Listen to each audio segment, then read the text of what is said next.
Bem, meus queridos irmãos, que a paz de Jesus possa envolver nossos corações. Hoje sim, aqui estamos mais uma vez reunidos, não é?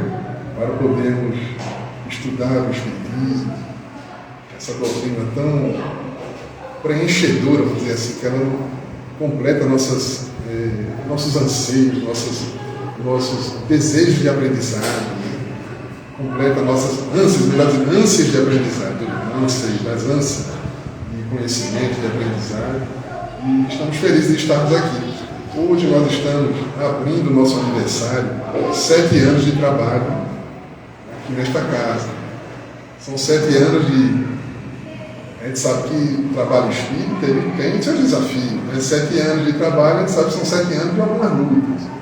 Eu tenho até um amigo meu, que ele é uma pessoa muito simples, pouco estudo, mas um trabalhador de mão cheia. Então, e ele tem umas tiradas que eu sempre gostei muito. Ele diz o seguinte: olha, a casa espírita, ele dizia assim para mim, casa espírita é como um saco cheio de paralelepípedo dentro e você balançando assim.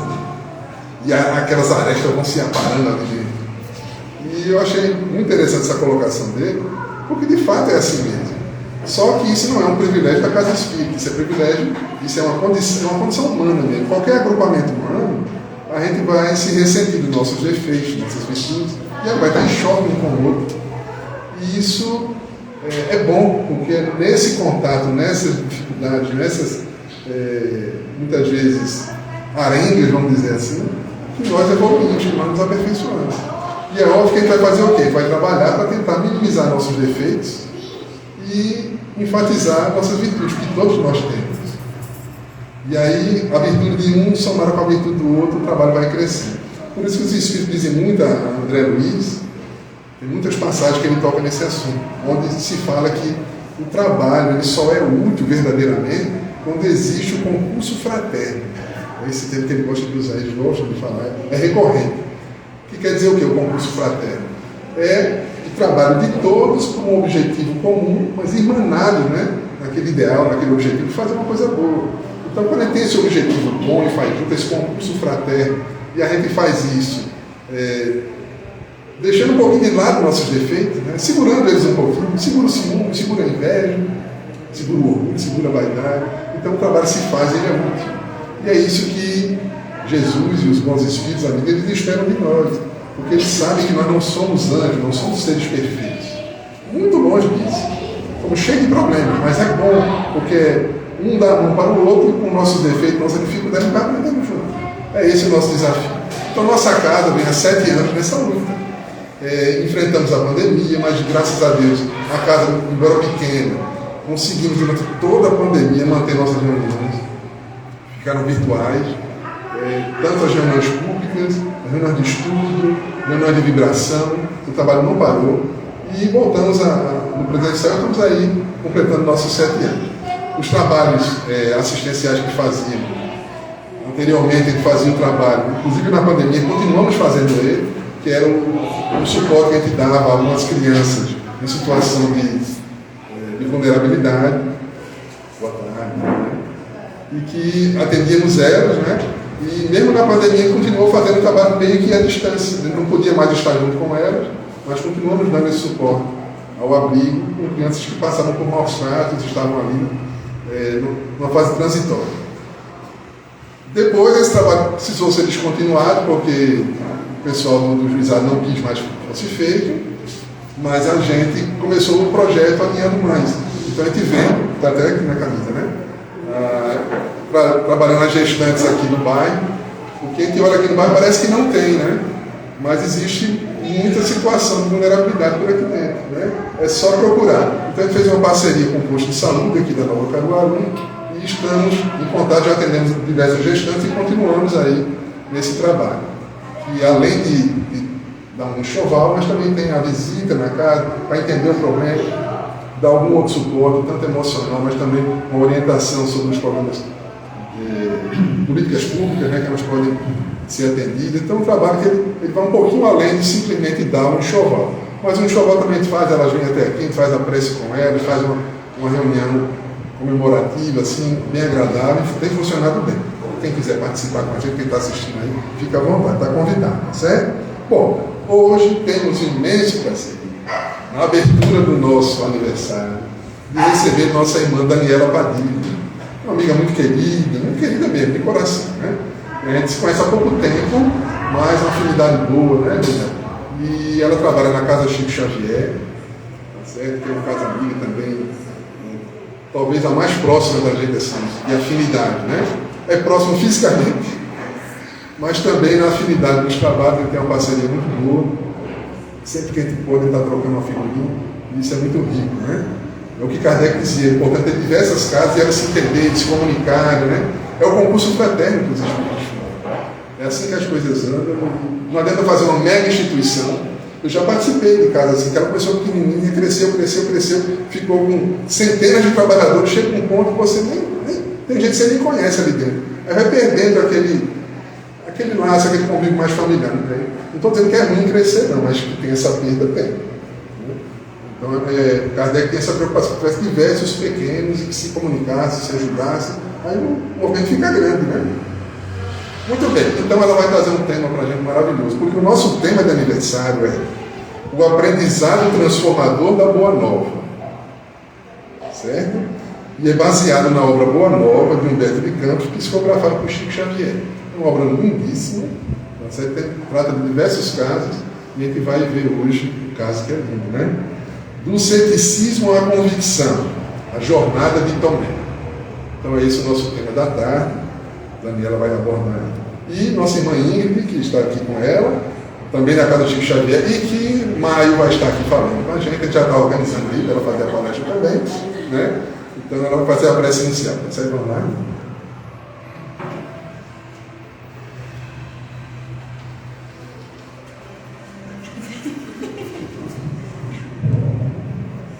Como é que me chega agora?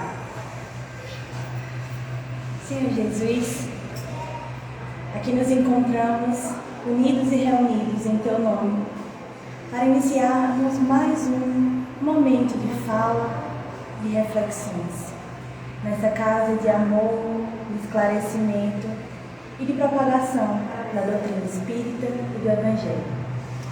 Que neste momento nossos anjos da guarda, os amigos de luz que aqui se encontram, possam serenar nossas mentes e nossos corações, para que tenhamos total concentração neste momento, nas palavras que a irmã Daniela vai proferir, para que saiamos daqui com um aprendizado profundo e com uma vontade incessante de transformar-se. Fica conosco, Senhor Jesus, permanece em nossas mentes e em nossos corações, hoje e sempre. Que assim seja. E assim, meus queridos irmãos, pedimos permissão a Jesus para dar para iniciar nosso trabalho. Então, com a palavra, nossa irmã Daniela.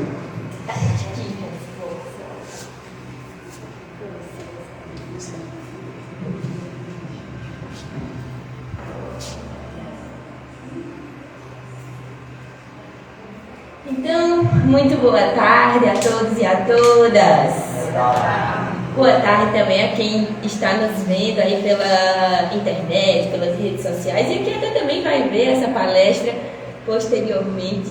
É com muita alegria que a gente retorna aqui a esse lar, né? Eu gosto de chamar as casas pelo nome, então Lar Maria Dolores faz com que a gente se sinta em casa.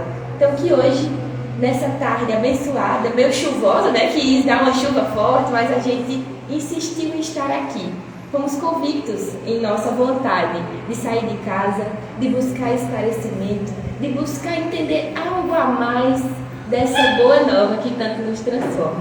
Então a alegria do convite é dobrada, porque vi e ainda vi no mês de aniversário da casa, no mês em que a gente se felicita. Todo aniversário nosso a gente pensa, né, no ciclo que se foi, no que se reinicia. Então a casa, quando faz um aniversário, imagina a festa na espiritualidade. Mais um ano que vencemos, mais um ano que esse ponto de luz pode comemorar a solução, as respostas que traz para a comunidade que busca, esse ponto de apoio que às vezes a gente com o coraçãozinho aflito sai de onde a gente está em busca daquele que sempre tem respostas para a gente. Então que Jesus nessa tarde de hoje esteja conosco, fortalecendo os nossos sentimentos. Porque no final dessa nossa reflexão de hoje, nós vamos ver que além de saber de Jesus, de cor e salteado todos os seus evangelhos, de ter lido Kardec, de saber, de compreender, mais do que tudo isso, a gente precisa sentir Jesus. Então que hoje Ele desperte em nós esses sentimentos necessários para a compreensão, para a convicção que nós também precisamos. Convicção esta que até Tomé, aquele que muita gente até brinca, né, que é aquele apóstolo conhecido por ter, digamos assim, um pouco menos de fé. Aquele que a gente até brinca dizendo, eita, tá igual a São Tomé, só acredita vendo. Né? Minha própria esposa diz isso, eita, Tomézinho ou Tomézinha chegou. Para se referir àquela pessoa que é bem cética, que só acredita quando pega, que só acredita quando vê, quando toca, quando é aquela coisa bem, bem palpável. Então hoje, já que é aniversário, a gente ganha esse presente, essa oportunidade de refletir no exemplo de um desses apóstolos que conviveram com Jesus. Tomé é mencionado pelos 4 evangelistas, mas de uma forma mais especial por João. João traz mais detalhes da vida de Tomé. E mais detalhes ainda a gente vai encontrar nessa obra belíssima, que é o Boa Nova, de Chico Xavier, pelo espírito de Humberto de Campos. Onde Humberto de Campos, além do evangelista João, traz ainda mais detalhes dessa personalidade que vai ser um objeto do nosso estudo de hoje, que é Tomé.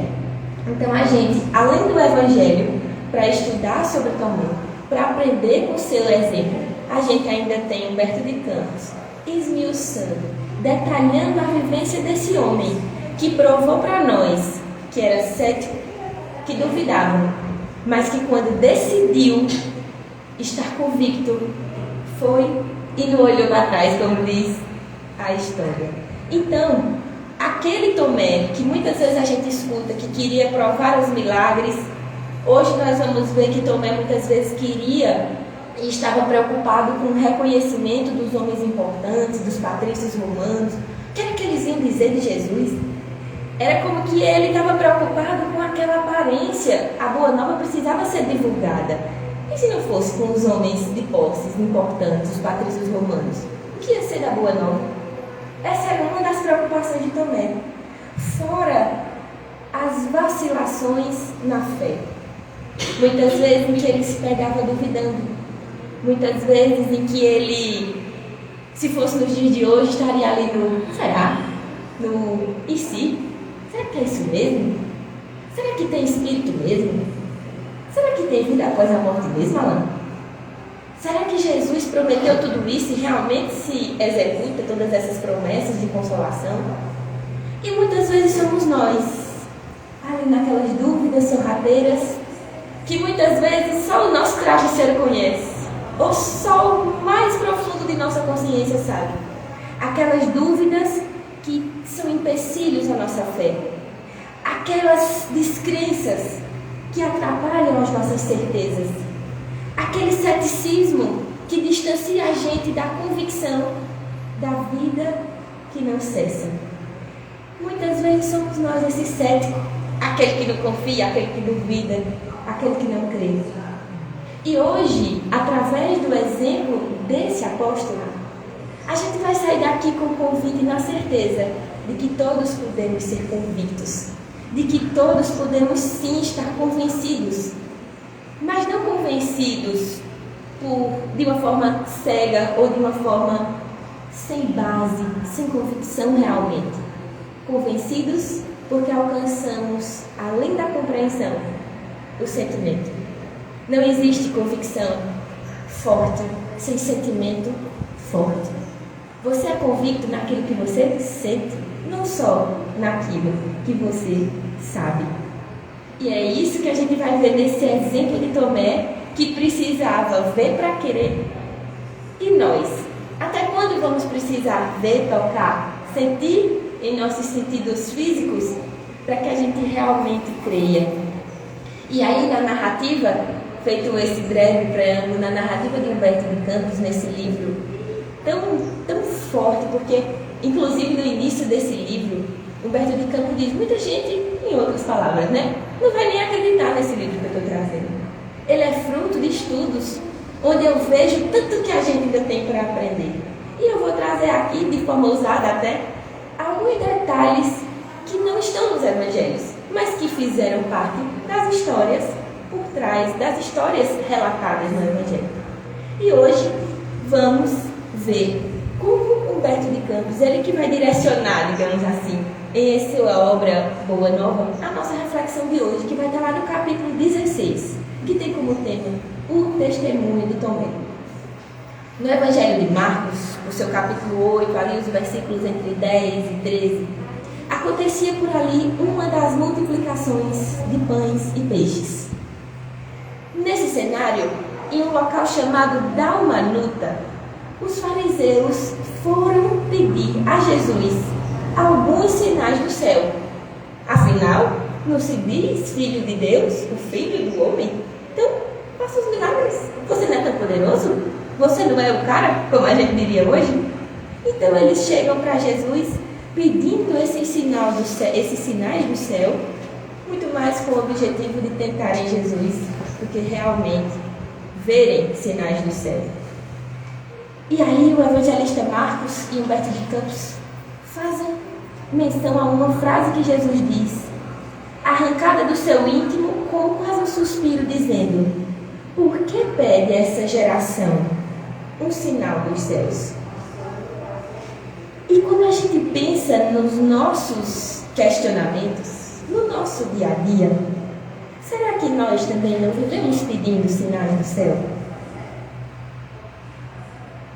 Jesus, escuta minhas preces para curar minhas doenças, para resolver meus problemas financeiros, para resolver tudo que eu...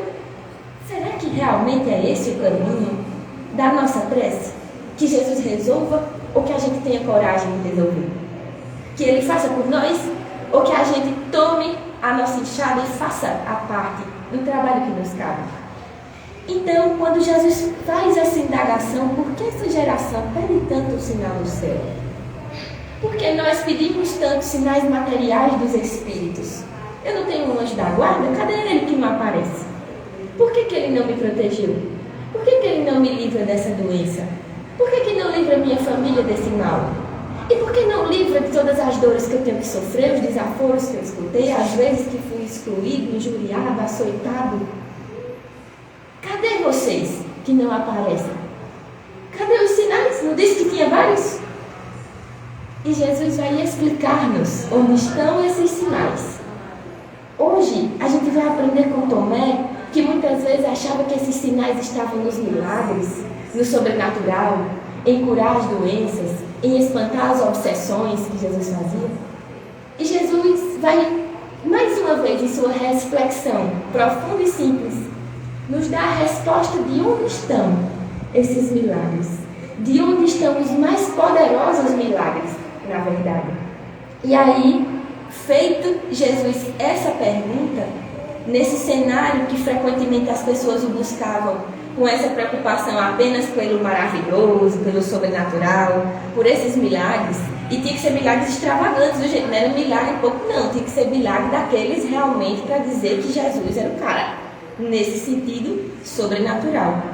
Até porque a gente já viu e sabe, um pouquinho que a gente teve de contato com Jesus, que ele se mostrou para nós ser o cara, não pelos milagres, mas pela capacidade que ele tinha em falar, e só esse falar, se a gente quisesse, operava um dos maiores milagres, que é a nossa transformação, que é a nossa mudança, que é o nosso encontro com Ele.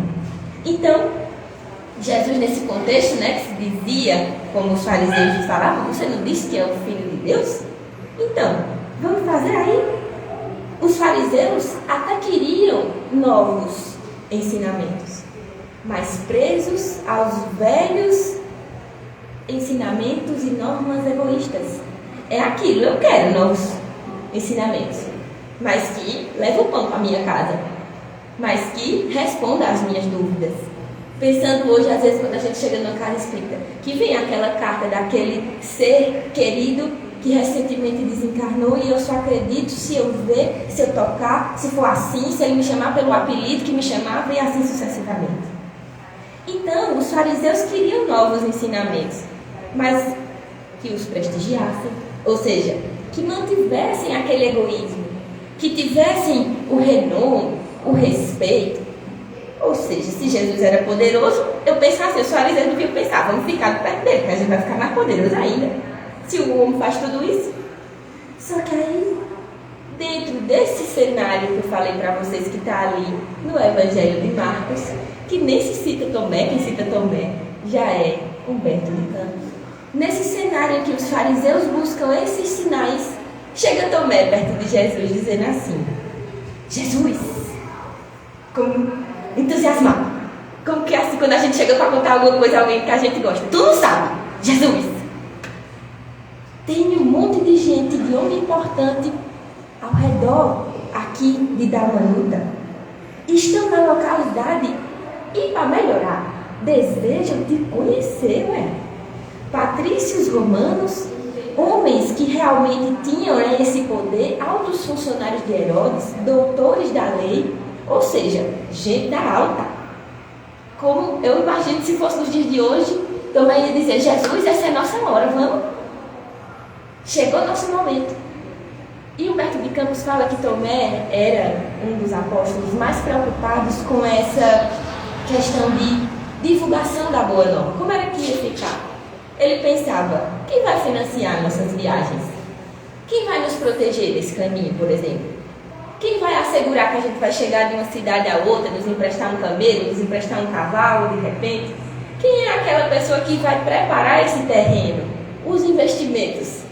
De quem vai ser essa responsabilidade? Tomé revela essa preocupação em ampliação da Boa Nova com essas figuras mais importantes financeiramente, digamos assim. E ele, naquela inquietação: Senhor, vamos lá, vamos falar com eles, que os homens são importantes. Fizeram um convite. Humberto de Campos coloca ainda que Tomé diz que o convite era precioso e amável. E nos esperam na casa do centurião Cornélio Cimbro. Então, Tomé vinha pedir a Jesus para se mostrar na frente desses homens. Como que diz assim: Jesus, não precisa ser um milagre muito grande não, tu faz só uma coisinha, que aí a gente já mostra que está com eles estão com a gente e está tudo certo. Para a surpresa de Tomé, Jesus, naquele silêncio, naquela serenidade, olha para Tomé e diz: que desejam de mim? Assim. E Tomé pensou: gente, se Tomé fosse nordestino, não, gente, eles querem te conhecer. Aí Jesus para e responde: não é necessário que me vejam a mim, mas que sintam, lembra do sentimento? A verdade que trago de nosso Pai. Essa foi a resposta de Jesus, com aquela serenidade e firmeza tranquila que ele sempre demonstrava em suas exortações. Então Jesus pergunta: que desejam de mim? E agora eu pergunto para nós: o que desejamos de Jesus? Por que o buscamos? Por que você saiu da sua casa hoje? Por que você de repente está aí na internet ou vai ver depois esse momento? O que é que você está desejando? Em suas preces? Em suas ações? Em seus pensamentos e sentimentos? Se a gente fecha o olho e faz uma reflexão rápida, desejamos o que de Jesus quando, por exemplo, dizemos que somos cristãos, que confiamos nele, que acreditamos na Boa Nova, que estamos convictos da transformação que a gente pode operar? Estamos dispostos a partilhar a cruz com ele ou apenas a boa parte da caminhada? Estamos dispostos a servir muitas vezes quando dói, quando estamos machucados, quando estamos sofrendo? Ou servimos apenas nos dias de sol em que o tempo nos sobra? E que agora está tranquilo, eu posso fazer alguma coisinha. O que desejam de Jesus?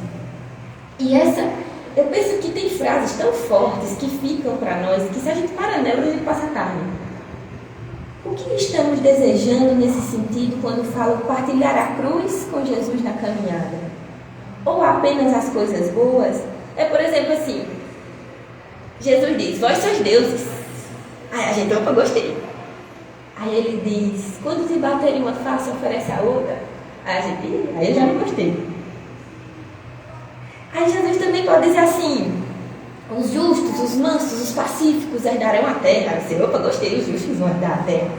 Mas aí ele diz, se alguém te leva a capa, dá a túnica. Ou ao contrário, se eu não me engano, se te leva a túnica. Ou seja, se alguém te leva uma parte, dá mais ao invés de reclamar. Não, isso eu não gostei não. Então, às vezes, é como se a gente selecionasse e queremos estar sempre na boa parte. Na parte fácil, na parte em que não tem problema, na parte em que a gente não derrama lágrimas, da parte em que, às vezes, tudo, nossa vida parece estar toda resolvida. E muitas vezes a gente está se aproximando dele porque tem uma enfermidade, porque quer aquela resposta do ente querido, como eu falava, ou porque de repente acordamos numa noite, um sono intranquilo, com aquele sonho ali, aquele pesadelo, a gente faz, Senhor Jesus, protege minha casa, protege minha família. E o convite hoje é que a gente deseje e busque estar com Ele sempre, no sorriso e no choro, na alegria e na tristeza, em todos os momentos, não só naqueles em que a cordinha aperta. Então, quando ele diz que, Tomé diz que esses homens importantes queriam conhecê-lo, Jesus, não é preciso que eles me vejam, é preciso que eles sintam. Então, se a gente for ver hoje, vamos fazer uma reflexão pensando, será mesmo que se Jesus hoje se materializasse aqui, do meu lado, faria tanta diferença assim? Ou faria mais diferença percebê-lo e senti-lo em nossas vidas? Será que ele passar aqui pela rua da Nova Caruaru, dizendo, olha o povo, Jesus está passando ali. Em que muda se nós não quisermos mudar? Em que muda se nós não quisermos nos transformar, percebendo e sentindo a verdade? Então o que Jesus quis dizer aqui foi assim, Tomé, não adianta que eles me vejam operando os maiores milagres, se eles não se dispuserem a sentir a verdade que eu trago de nosso Pai, a sentir em seus corações. E aí eu digo de novo essa questão, se Jesus se materializa aqui, pensando, né? Se a gente conseguisse vê-lo, ouvir a sua voz, tocar em suas chagas, como daqui a pouco a gente vai ver que foi o caso de Tomé também. Será que é isso que faz realmente a diferença? Até quando os nossos sentidos vão ser mais importantes do que o nosso sentimento? O que a gente realmente percebeu, sentiu e aplicou. Então, se hoje a gente consegue ler o Evangelho, consegue percebê-lo, senti-lo, não se trata do mesmo Jesus falando conosco? Seja ele materializado, ou seja ele por essas milhares de obras que nós temos, desde a codificação, desde os evangelhos em si e tantas outras obras, por exemplo, só pela psicografia de Chico, que traz um exemplo nesse livro Boa Nova, essa riqueza de detalhes. Gente, não é ver que faz a gente crer, é sentir que faz a gente crer. Você pode ver um bocado de coisa. E muitas vezes as pessoas só dizem, eu só acredito em espírito quando eu vejo um. Quem nunca escutou isso por aí? Eu só acredito em vida após a morte quando eu estiver lá, vendo, passando. Quando a gente já tem um monte de relatos, de ensinos e de reflexões como essas, que Jesus nos presenteia, inclusive em homenagem ao aniversário, que Jesus nos presenteia dizendo, não me veja, meu filho, me sinta e faça alguma coisa com essa informação. Não basta que você me toque, basta que você se transforme, porque me tocar, em que te muda? Se eu não te tocar no espírito, se eu não te tocar no coração. E é isso que nós vamos ver nesse exemplo de Tomé. Mas você sabe que Tomé é insistente. Então ele não parou por aí. Mesmo Jesus já tendo dado essa resposta, ele disse, mas Jesus, o que será do evangelho do reino sem o apoio dos homens influentes e prestigiosos? Sem o apoio do povo que tem os recursos? O que será? O que é que vai ser da gente? Sem segurança? Sem proteção? Sem recursos? Aí Jesus diz, botou até de vermelho, Tomé, Deus não exige que os homens o conheçam, senão no santuário do perfeito conhecimento de si mesmos. Também, Deus não quer que a gente fique buscando as coisas fora, os milagres, as coisas sobrenaturais, as cartas psicografadas. Ele quer que a gente encontre aqui, voltando lá na questão 919, Kardec já nos pergunta na verdade da espiritualidade, qual o meio mais prático e eficaz que a gente pode ter, usando uma palavra bem nordestina, de se arrumar nessa encarnação, de se ajeitar, de se aprumar. E a espiritualidade diz: conhece-te a ti mesmo. É incrível porque a doutrina ela faz assim, ela se conecta em todos os pontos. Você vê, Humberto de Campos traz esse relato com as palavras de Jesus, basicamente como está lá no livro dos Espíritos. Quando ele diz: Tomé, Deus não quer que os homens, não exige que os homens na verdade o conheçam, senão no santuário perfeito de si mesmos. Então ele está dizendo: conhece a Deus dentro de si. Mesmo pela aparência, para esses homens de importância, essa não é a melhor forma de conhecer a Deus. Porque eles não estavam dizendo que queriam o sinal dos céus, os sinais de Deus? E Jesus diz: não é o aparecendo a melhor forma não, meu filho. A melhor forma é conhecer a Deus dentro de si.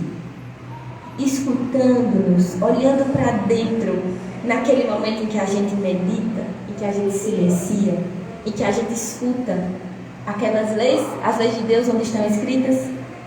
Lá, na nossa consciência. Se a gente pegasse para ler essas leis, em nosso silêncio, em nossa meditação, no íntimo de nós mesmos, chegaríamos a ouvir essas intuições que nos chegam da providência divina, que nos chega realmente. Mas às vezes a gente acaba buscando Deus em tudo que está fora, nos sinais diversos, os sinais, como eu falava, das psicografias, das manifestações, daquilo que às vezes a gente entende como sobrenatural, mas que é muito mais natural do que outra coisa, que é a comunicação com os espíritos. Então às vezes a gente fica buscando fora aquilo que se manifesta com uma potência gigante dentro de nós, que é justamente conhecer a Deus, meditando, refletindo, descobrindo, enfrentando com coragem as nossas imperfeições.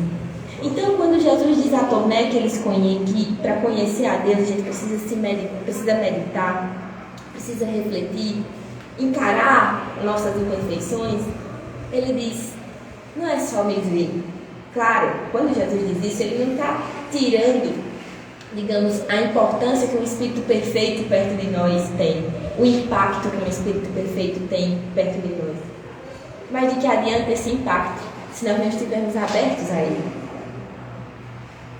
De que adianta Jesus vai passar por cima disso e fazer com que a gente creia nele sem que a gente queira? E o livre-arbítrio nosso, onde estaria? Mas aí vocês acham que Tomé parou? Não. Entristecido, o entusiasmo dele, que no início estava lá, eita, agora eu cheguei para arrasar. E ele não fazia, gente, isso por mal. Quantas vezes a gente está entusiasmado com algo que não é bem assim? E que às vezes a gente tem que refazer aquele conceito, a gente precisa ter aquela humildade de dizer: opa, não estava tão certo assim. E Jesus traz para Tomé mais um ensinamento. Humberto de Campos diz: Tomé escutava Jesus surpreso e entristecido, como que diz: deu errado meu plano. Mas acrescentou dizendo, como que assim, quando a gente fica murmurando, quando não consegue uma coisa, tá bom. Aí ele diz: mas mestre, esses forasteiros queriam só um sinal de Deus. Como que não era muita coisa não. Era só um sinal de Deus. Você está fazendo esse negócio todo, me dando esse ensinamento todo. Aí Jesus: Tomé, se eles são incapazes de perceber a presença de nosso Pai, como poderão reconhecer um simples sinal? Em outras palavras, Jesus disse assim, fazendo analogia: se nós estamos vendo toda essa sala e a gente ainda não conseguiu entender, como é que a gente vai entender só por uma lâmpada dessa? Se a gente está em contato com toda a natureza ao nosso redor, com todas as provas cabais da existência de uma inteligência suprema, se a gente tem contato com tudo isso e não reconhece em Deus, Jesus quer dizer que o meu sinal que vão reconhecer. Com a minha presença só me vendo? Tomé, não. E aí ele continua dizendo: os homens do mundo encontram a casa edificada da natureza, com a exatidão de suas leis, a medida certa de oxigênio, os animais, a água e tudo que nós temos acesso. Os homens encontram a natureza com a exatidão de suas leis e timbram sempre em negar a assistência da providência divina. O que é que Jesus disse? Estamos vendo tudo aí e a gente ainda quer um monte de prova. Tem que ter prova, de onde é o endereço com o CEP de Deus.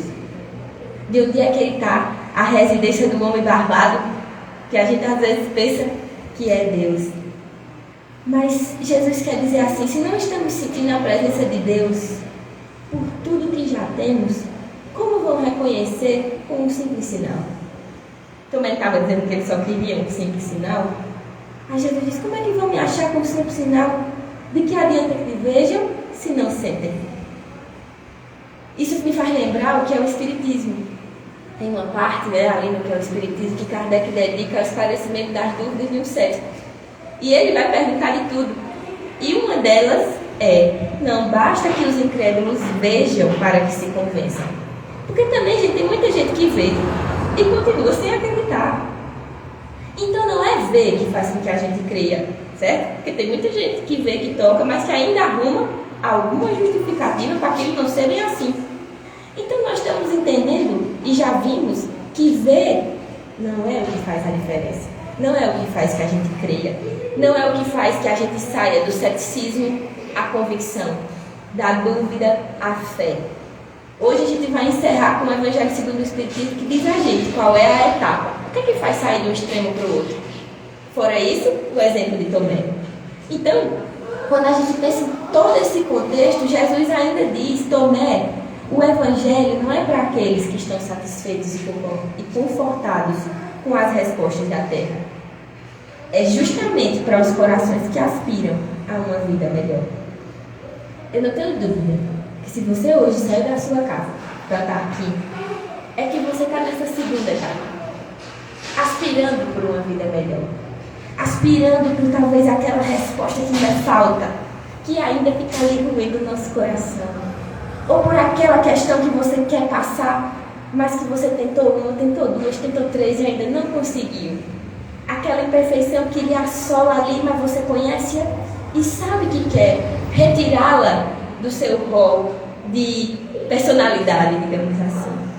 É a gente entender que o Evangelho é justamente para esses que querem mudar, que não estão satisfeitos com as respostas do mundo, que não estão satisfeitos com as aparências, que não estão satisfeitos com o prestígio dos fariseus, que não estão satisfeitos com isso que dá e passa, mas aqueles que querem algo mais. A gente está aqui porque tem um negócio que você sente dentro de você que falta uma coisinha. A resposta tem uma palavra: Jesus. E quando Tomé entendeu essa resposta, a personalidade dele dá uma virada de chave, como o pessoal diz agora. Mas eu não vou antecipar isso já, estamos chegando nessa parte. Aí, depois de todas essas respostas de Jesus, Tomé se convence, mas não deixa de perguntar: tá certo, Jesus, então qual vai ser a nossa senha? Ele quer saber assim: o que é que vai comprovar que eu sou cristão? O que é que vai me diferenciar das outras pessoas? Como eu vou provar isso? Qual é a nossa senha? Como provar às criaturas que o nosso esforço está com Deus? E Jesus diz: uma só lágrima que console e esclareça um coração atormentado vale mais do que um sinal imenso no céu, destinado tão somente a impressionar os miseráveis sentidos da criatura.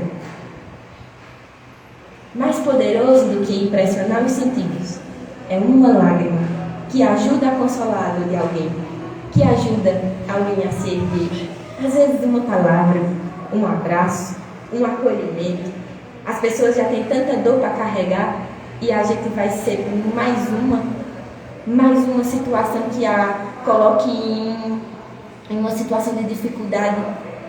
Jesus está dizendo aqui, Tomé, mais do que os milagres, serve e ama, que aí você vai chegar lá. Aí você vai ter a famosa senha. Você vai ver como é quando você fizer. E esse convite se estende a todos nós. Quando Jesus fala de uma só lágrima, ele está querendo dizer de forma realmente bem detalhada que não é um pranto, não é muita coisa que a gente precisa fazer. É assim, ó, amigo, você tem um mundo para contar. É a gente chegar na casa espírita e sentir esse sentimento de ser acolhido. É a gente também acolher as pessoas que já estão na casa espírita, que também têm suas dificuldades. Nós temos aqui uma casa fazendo 7 anos. E às vezes a gente chega a uma casa, senta na cadeira e pensa, Alain já é um espírito superior, porque ele está ali à frente, fazendo, o exórdio, uma prece. E todos temos as nossas imperfeições e precisamos da caridade uns para com os outros. A casa espírita é um local de convivência e não existe convivência muitas vezes sem atrito, sem discordar, mas é amar sobre todas as coisas. Não preciso concordar com Alain sempre, mas eu preciso e devo e tenho sim esse compromisso de amá-lo sempre e ser caridosa sempre. Vou conseguir todas as vezes? Não. E para isso vem o perdão, e para isso vem a humildade, vem o trabalho, vem o esclarecimento e todos esses desdobramentos que estão aí às nossas mãos, para que a gente aproveite, para que a gente vá em frente. E Jesus ainda completa dizendo, Tomé, quando você quiser esclarecer alguém, nunca lhe mostre que sabe alguma coisa. Sofre junto com as dores e colherá resultado. É a nossa senha, Tomé, a exemplificação na humildade no trabalho. Então Jesus está dizendo, a senha, Tomé, não é dizer que crê em mim, bater no peito e bradar aos 4 ventos, sou cristão. É fazer diferente, é sentir diferente, é amar diferente, digamos assim. Nesse exemplo do ombro amigo, da gente se doar, Jesus ainda diz, a redenção consiste em amar intensamente. E eu queria que vocês guardassem essa frase na cabeça de vocês, porque a gente vai ver que esse capítulo encerra com um exemplo de amor de Jesus, que arremata tudo, porque ele não fala e faz diferente. Muitas vezes ele só faz, ele nem falava, ele só fazia, para que a gente aprendesse. E ele encerra esse trecho, Jesus, dizendo, Tomé, o nosso sinal é o do amor, que eleva e santifica, porque só ele tem a luz que atravessa os grandes abismos. Essa palavra abismo é muito forte, porque hoje, quanto estamos distantes uns dos outros? O quanto estamos distantes, às vezes, dos nossos familiares que partilham a mesma casa, às vezes só os cômodos diferentes. Quanto estamos distantes de nós mesmos, da nossa essência, da nossa centelha divina. Quantas vezes estamos distantes de Jesus? Estamos distantes dos nossos companheiros, companheiras, cônjuges, amigos, fazendo aquela boa e velha presença física, mas ausência mental, ausência espiritual. O que supera esses abismos, se não o amor? O amor muitas vezes é aquele que escolhe ficar mesmo ferido. Quantas vezes a gente fere alguém?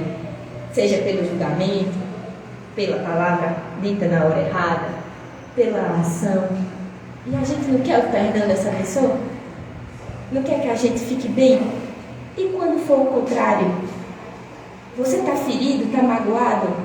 Olha e pensa assim, o meu amor é mais poderoso do que a ferida que alguém me fez. O amor sempre será mais poderoso, gente, desde que a gente o encare dessa forma, como Jesus pediu. Ele eleva e santifica, é a luz que atravessa os abismos. É como que assim, o amor não precisa de ponte. Luz precisa de ponte? Ele passa desde que a gente permita. E desde que a gente o quê? Sinta. É isso que eu estou falando desde o início. Então, a gente se permitir amar é a gente entender por que está fazendo algo. Porque Jesus diz, Tomé, a gente não vai triunfar na terra só pelo que a gente faz, mas também pelo que a gente deixa de fazer no âmbito das falsas grandezas. Jesus está dizendo assim, a gente vai ser reconhecido pelo que a gente faz e pelo também o que a gente deixar de fazer naquilo que é aquelas promessas belas do corpo, do ter, do parecer, que são apenas falsas grandezas, que são apenas coisas passageiras. Às vezes aqueles comentários que nada agregam, situações que nada transformam. Então Jesus, em sua simples grandeza, uma simplicidade na fala que todo mundo entende, mas um grande ensinamento diz a Tomé, o amor supera todos esses abismos. Então, de quem hoje você está distante? De quem hoje você precisa se aproximar? Acabar com esse abismo, fazer diferente, amar como Jesus nos indica, nos pede, nos chama. Nós vamos ver daqui a pouco, passando para essa próxima etapa do trecho, do texto, que é como que ele divide Tomé em dois, a parte dos milagres e agora a parte da fé que oscila. Tomé entendeu essa parte dos milagres, mas Humberto de Campos vai dizer que ele não conseguia escapar às pequeninas indecisões em matéria de fé. É o momento que se dá essa parte do texto, em que Jesus começa a ser perseguido. O mestre é preso, todos os discípulos, com exceção de João, que fica ali com Maria, os discípulos de João se escondem, fogem, apavorados. E também acaba sendo um deles também, que também foge apavorado, que também foge a esse chamado. Lembra que eu falava no início de carregar a cruz? Talvez seja fácil para nós. Poxa, eles fugiram. Eles estavam diante de Jesus. Só ficou João dos 12. E a mãe, Aquela história, mãe é mãe. Por que eles fugiram? E agora eu pergunto, será que nós até hoje não fugimos? Será que nós até hoje, pelo nosso conforto, não fugimos de servir? Será que nós até hoje, pela falta de tempo, não dá? Será que nós até hoje, pelas distrações milhares de redes sociais, filmes e tudo que existem, não estamos perdendo tempo? E ao invés de estar com Jesus, fugimos dele? Porque aqui eles fugiram por medo. E nós fugimos por quê? Qual é a nossa justificativa? Qual é a nossa justificativa de quando a gente é chamado a gente dizer não? Ou a gente se omitir? Ou a gente deixar de fazer o que a gente já pode? Ou naquele momento em que a gente está numa reunião em que há aquele desequilíbrio, seja qual for, a gente não toma a condução e faz diferente. Seja nas nossas reuniões familiares, nos nossos relacionamentos, no nosso trabalho. É essa hora, gente, que Jesus está dizendo, vamos ou vai fugir? Vamos, vai estar comigo, vai carregar a tua cruz, ou vai se esconder igual os apóstolos e esperar que eu apareça ressuscitado. Que aí é a hora da glória, que a maioria, Jesus ressuscitou. Mas e no dia do Calvário? No dia de ser açoitado, humilhado, escarnecido, estaremos com Jesus? E no dia que formos nós, seguiremos confiando nele? Esse é o convite, gente, para a gente confiar sempre. Jesus não duvidou um segundo sequer. Um segundo sequer. E para que a gente fique próximo dele e evite essas fugas, seja por falta de tempo, pelas desculpas que a gente é bom de dar, A gente estava chovendo hoje, porque eu tive um compromisso, porque teve aquilo outro. Hoje eu peguei no sono, não fiz minha prece, não deu tempo de fazer meu evangelho no lar, e aquelas várias e várias desculpas que a gente vai dando nesse meio do caminho. Se hoje a gente seguir para nossas casas pensando, eu não vou mais fugir, não vou mais fugir de mim, não vou mais fugir do que eu tenho que enfrentar, dos questionamentos que eu tenho que resolver, da minha família, dos meus relacionamentos e aquilo que só você sabe que você tem que resolver. Chega, eu agora vou estar com Jesus, com a minha cruzinha do lado dele lá, desse tamanho, mas vou estar fazendo a minha parte.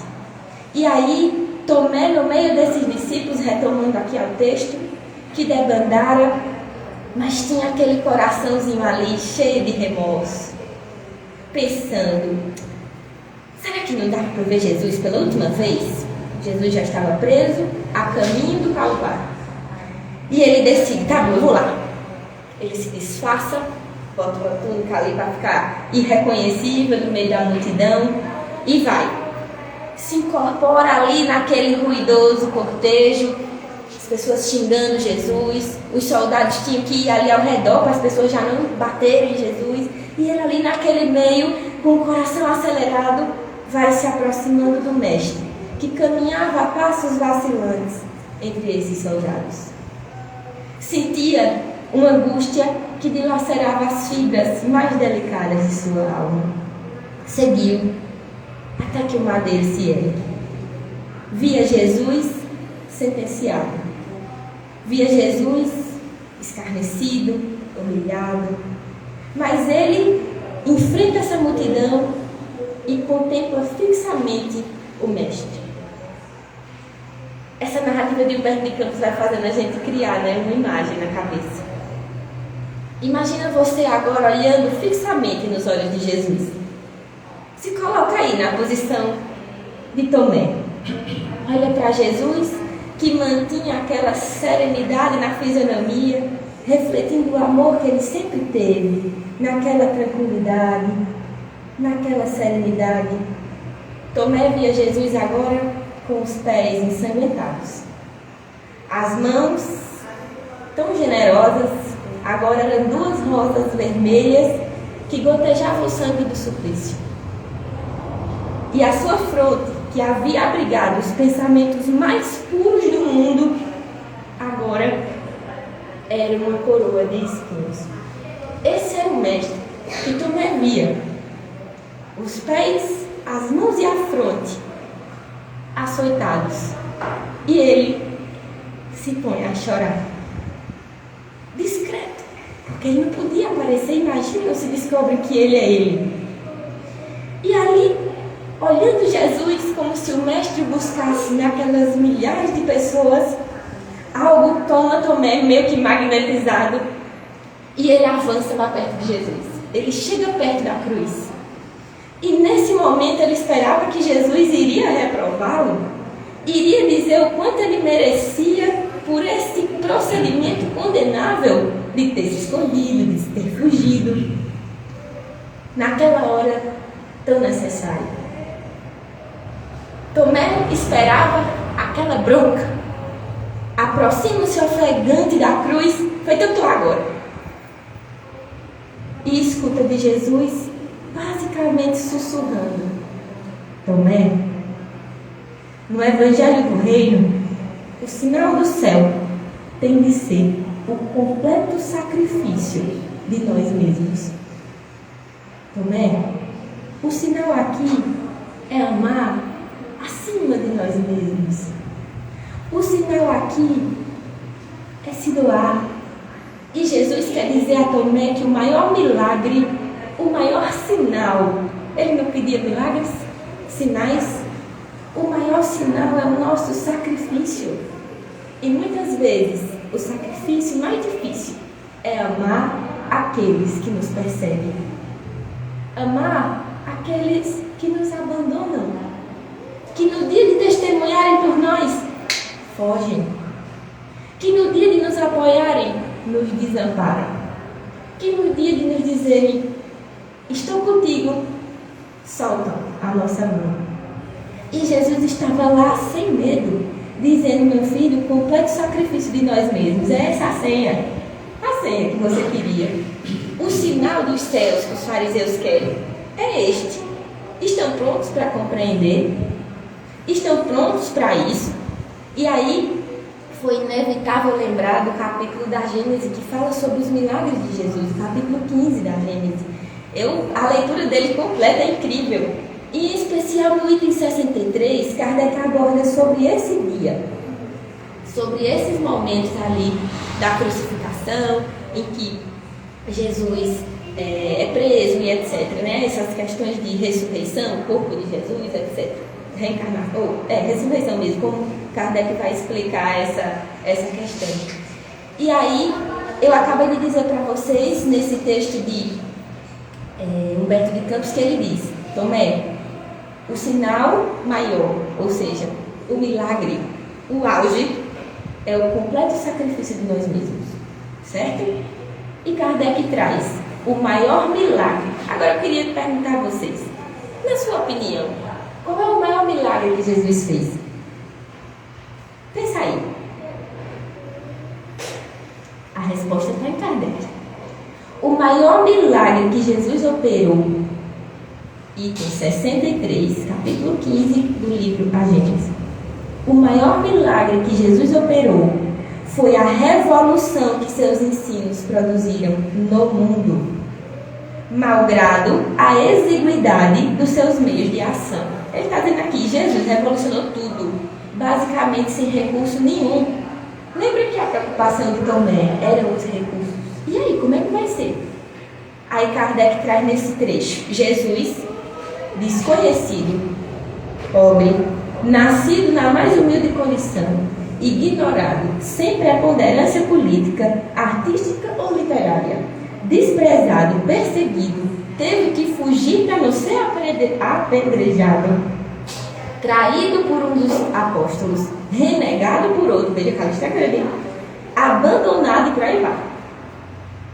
Este homem só fazia o bem, e isso não punha ao abrigo da malevolência, que dos próprios serviços que ele prestava tirava motivos para o acusar. É basicamente assim: aqueles que Jesus recebia as acusações era quem ele mesmo ajudava. Os seus algozes era quem Jesus beneficiava. E ali estava aquele homem condenado ao suplício, ignorado, considerado humilhado pelas nossas ideologias egoístas e enfim, né, por toda essa questão. Ignorado, nada escreveu, mas sua palavra bastou para regenerar o mundo. Sua doutrina é um marco na civilização. Tinha contra si tudo que Jesus tinha ali naquele momento a seu favor. Sem recursos, sem prestígio, sem apoio, sem política. Tinha tudo contra si. O que causa, inclusive, o fracasso de muitas obras dos homens, né? Mas ele triunfou, alcançado pela sua doutrina, alcançando com a sua doutrina um dos maiores milagres, que é a possibilidade da gente se transformar. O maior milagre que Jesus operou, repetindo, foi a revolução que seus ensinos produziram no mundo. Quantos impérios passaram? Aquela história, né? Mas a minha palavra não passará. Roma, quem era no Império Romano? Hoje, quem é a Itália? Um país potente. Mas até hoje, o Evangelho é lido, disseminado, em toda parte do mundo, em todo esse planeta. O poder do mundo é transitório, mas o Evangelho, até hoje, nós lemos. Ele não caiu como o Império Romano e como tantos outros impérios caíram de lá para cá. Então, Kardec, nesse trecho da Gênesis, quer dizer para a gente assim, encerra dizendo assim: se em vez de princípios sociais e regeneradores, fundados sobre o futuro espiritual do homem, Jesus apenas houvesse legado à posteridade alguns fatos maravilhosos, talvez hoje mal conhecêssemos o nome. Kardec está dizendo que se Jesus tivesse parado nos milagres, aqueles que Tomé queria mostrar aos homens importantes e poderosos, talvez hoje a gente sabia, era um homem lá que fazia um milagre, umas coisas esquisitas. Mas Jesus foi o responsável por trazer uma doutrina capaz de operar o milagre de nos regenerar, desde que a gente queira, busque e faça a nossa parte. E, para finalizar, indo aí para os finalmente das nossas reflexões, Vocês acreditam que passou essa história de Tomé na beira da cruz, ouviu o que ele ouviu de Jesus, mas ele ainda continuava com dificuldades na fé? Vocês conhecem alguém parecido assim? Quando não nós mesmos, mas tudo bem. A gente vem na casa espírita e sai, eita, hoje eu vou arrasar. Hoje eu vou ser caridoso, hoje eu vou ser fraterno, hoje eu vou perdoar. Passa da porta, esqueci tudo. Vamos passar mais um pouquinho? Vamos lembrar mais tarde dessas reflexões. Porque Tomé, assistindo tudo isso, esse exemplo que emociona que eu disse a vocês, ele ainda foi o mesmo que disse que só acreditaria que Jesus estava vivo, vivia mesmo após aquele evento do Calvário, se tocasse em suas chagas, colocasse a mão em suas feridas. Aí sim, ele acreditaria. Isso está relatado lá no Evangelho de João, capítulo 20. Então, ele tinha aí essas dúvidas que Humberto de Campos trata como dúvidas quase invencíveis. Sua alma se deixava empolgar por inúmeras indecisões. Isso é muito forte, gente, porque às vezes somos nós, deixando a nossa alma se empolgar por um monte de caraminhola que a gente coloca na cabeça. Mas e será que fulano falou isso para me magoar? Mas será que ela não está diferente comigo por isso? E aí a gente começa a criar um monte de dúvida e de coisas na nossa cabeça, seja das pessoas, seja da nossa fé, seja da casa espírita. Será que Leolambos não me olhou estranho? Ele não quer mais que eu faça parte do passe, não? Será que a palestrante estava falando para mim? Aí a gente começa a criar uma série de questões que nem faz a gente avançar, nem faz a gente responder. Por isso que Humberto coloca dúvidas quase invencíveis, que empolgavam indecisões na cabeça de Tomé. A notícia da ressurreição de Jesus já se espalhava por Jerusalém. Todo mundo dizia, Jesus está vivo, e Tomé não pode ser. A gente até julga Tomé, né? Como é que ele está desconfiando que Jesus ressuscitou? Gente, pense se fosse você. Você viu um homem lá na cruz, como eu disse agora, com a mão furada, o pé furado, coroa de espinhos. Ele viu de perto. Os outros discípulos fugiram, com exceção de João. E o convite também é para que a gente não julgue Tomé. Que a gente não julgue essa situação, porque ele viu de perto. Ele estava lá, fugiu, mas estava lá na hora da crucificação. Então, quando vem Pedro, João, Maria de Magdala dizendo, Jesus vive, Tomé fez, não pode ser. Não quero, só aceito se eu ver. Só aceito se eu tocar. E aí o trecho de Humberto de Campos diz, incerto de si mesmo, quase vencido na sua escassa fé, o discípulo procurou os amigos, ansiando pela manifestação do Mestre. Aqui eu faço um recorte do Evangelho de João, porque Tomé não estava na primeira aparição de Jesus. A primeira aparição de Jesus, nem Judas, obviamente, estava pelo contexto, né, suicídio. E Tomé também não estava. Onde estava Tomé? Fica essa reflexão aí nos evangelhos que não se tem essa resposta. Eu fico imaginando, Tomé só veio ter contato com Jesus na segunda aparição dele para os apóstolos e discípulos. Vocês imaginam o burburinho dos discípulos, dos apóstolos, dizendo, olha, a gente viu Jesus e tu não viu. Olha, foi muito legal, Jesus apareceu, foi assim. Não parece a gente, né? A gente chegou de férias, foi assim que eu fiz, as férias foi assim, foi assado. A gente chega todo orgulhoso, falando das nossas conquistas. Imagina como Tomé se sentiu. Todo mundo viu Jesus, menos ele. Até então. E aí João traz, né, essa narrativa de que Jesus aparece pela primeira vez e Tomé não está. E quando ele sabe disso, é quando ele diz, eu só acredito se eu pegar, se eu ver. Aí vem, né, o ditado de São Tomé, só acredito mesmo. E aí Jesus, percebendo esses pensamentos desse irmão tão querido, se apresenta novamente. Em um desses momentos que eles tinham de ceia, de prece, deseja paz, como ele sempre fazia. Olha para Tomé, percebendo seus pensamentos mais ocultos, se aproxima e convida que ele lhe toque as chagas. Nesse momento, que Jesus chama para que ele faça isso, ele diz: Tomé, põe a tua mão nas minhas chagas e não te esqueça de que este é o sinal. Quando a gente pensa em mãos, em chagas, mãos remetem nessa sempre alegórica mensagem de reflexões do Evangelho, sempre simbólico. Mãos nos lembram trabalho, chagas nos lembram sacrifício. Quantas vezes o nosso trabalho requer sacrifícios? Requer chegar mais cedo, sair mais tarde, perder, vou usar essa palavra, alguns momentos com nossos entes queridos, ou do trabalho, do corpo, do trabalho profissional e etc. Quantas renúncias nós fazemos? Mas é aqui entender que as chagas é aquilo que nos feriu enquanto estávamos trabalhando, mas é aquilo que faz com que a gente também testemunhe o que a gente sabe, testemunhe o que a gente ensina. Imagina Jesus lá na cruz reclamando. Alguém tem como imaginar isso? Não. Que a gente também não reclame, que a gente sirva em paz. Depois que ele toca nas mãos de Jesus e diz: Senhor, como que diz, é Ele. A razão fria do apóstolo foi tocada.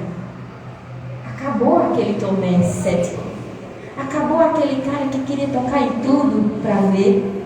Porque ele finalmente entendeu que o martírio do coração que ama se reveste de misterioso poder.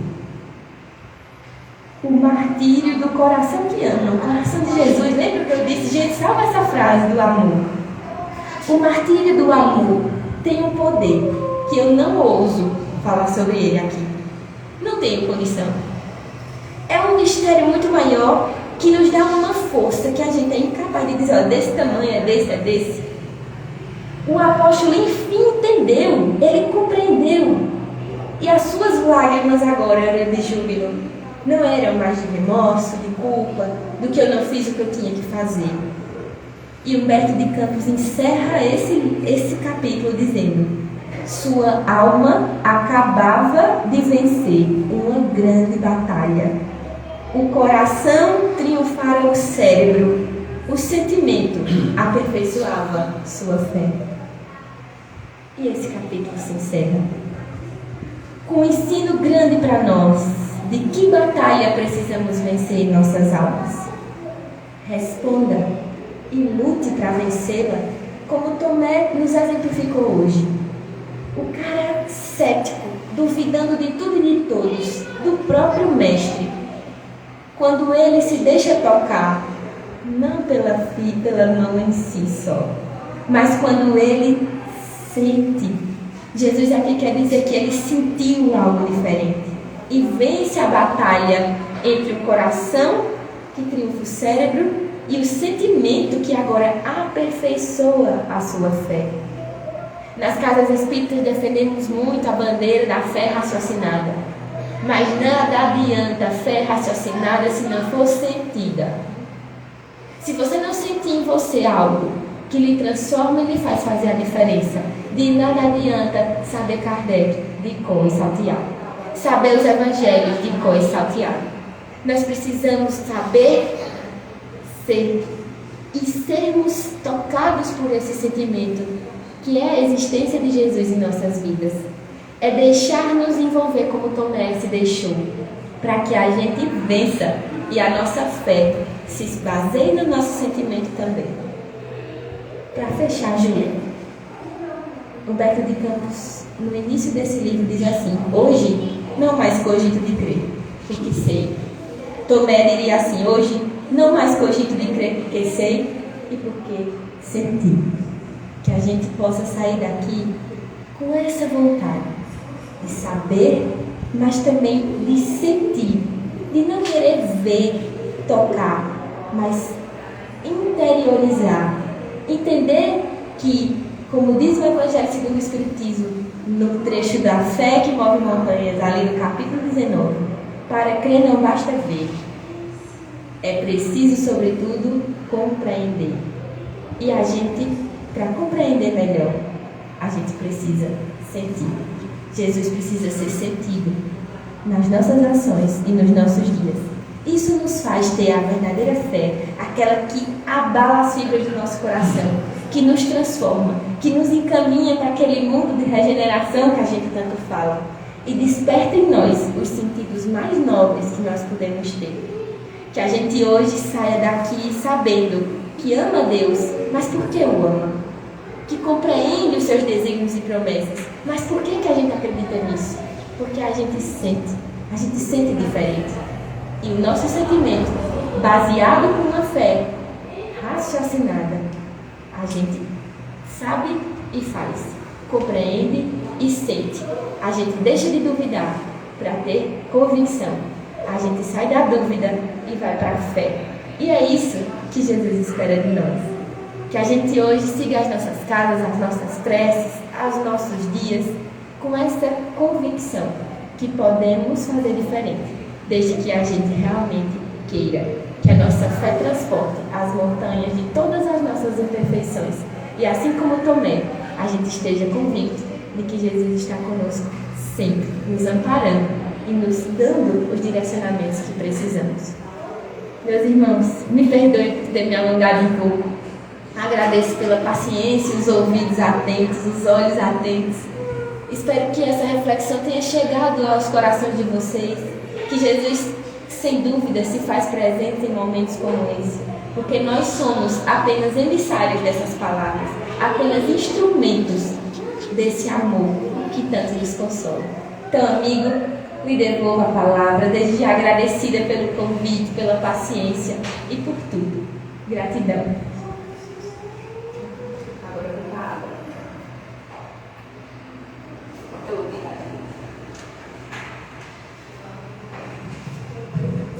Muito bem, meus amigos, né? Que lição tivemos, né? A gente fica muito feliz com essas possibilidades que nós temos, que a Casa Espírita nos oferece. Como a gente fica feliz de ver alguém tão jovem, né, com conhecimento já bem montado, que consegue preparar uma palestra com sentimento, mas também com toda uma lógica que nos leva a refletir sobre o assunto. Isso é muito importante, a gente precisa trabalhar nesse sentido. A gente até conversava no início, né, que antigamente os antigos orientavam a gente a ler bastante, que na hora você vai lá e faz a palestra. Mas não é assim a melhor forma, você tem que estudar, preparar direitinho, buscar a intuição, ler, fazer as reflexões, aí o trabalho consegue nos tocar, porque tem que tocar. A função é essa, a gente sai daqui mexido. Então, essa foi uma tarde que conseguimos, nossa irmã conseguiu fazer isso com eu, assim, devia ser proibido esse negócio de emocionar os outros. Os homens velhos besta fica tudo chorando aí, ele tá chorando. Muito bem, mas é bom, porque toca a gente, né? Muito bem, vamos terminar nosso trabalho de hoje dando alguns avisos. Na semana que vem, dando continuidade ao nosso aniversário, a gente vai ter a presença do nosso irmão João Paulo, que é do NEASA, que é o Núcleo Espírita Assistencial lá de Arco Verde, e vai tratar um tema ante a fragilidade humana, a experiência de Pedro. Vamos olhar uma outra, né, um outro olhar que a gente vai ter aí. Esse mês é para a gente observar. Veja que os apóstolos tinham as mesmas dificuldades que nós. E eles representam, uns mais, outros menos, mas a gente se enxerga nos apóstolos. O perfeito retrato da nossa perfeição. O perfeito retrato da nossa perfeição, exatamente. E se bobear, a gente se enxerga em todos eles, né? Porque todos nós trazemos esses problemas, esses conflitos dentro de nós. Mas como é bom a gente estudar e compreender como é que é. Sobre Tomé hoje foi muito bonito, né? Muito feliz e espero conseguir sair daqui pensando melhor sobre o assunto. Bom, então semana que vem nosso irmão João Paulo e o mês todinho vai ser comemoração. Na terça-feira que vem, dia 5, tem nosso estudo. Nosso estudo é na terça-feira à noite, às 19h30, mas ele é quinzenal. Então esse mês de março vai ser no dia 5 e no dia 19. Certo? Quem quiser participar, 19h30, a gente se encontra aqui. Curiosamente está estudando o Evangelho de Marcos, segundo Emmanuel, nossa irmã citou no sofá. Quem quiser colocar o nome no livro de prece, quem faz nossa vibração nas quartas-feiras, o livro fica ali fora, pode colocar o nome seu, do familiar, de alguém desencarnado ou encarnado, que a gente vai encaminhar. Na quarta-feira a gente faz a vibração, tá certo? Quem quiser tomar o passe, é só aguardar na cadeirinha um pouquinho que a gente vai chamando daqui a pouco, tá bom? Então vamos encerrar, vamos fazer a nossa prece de encerramento. Eu vou pedir a nossa irmã Cláudia, por gentileza, para fazer a prece.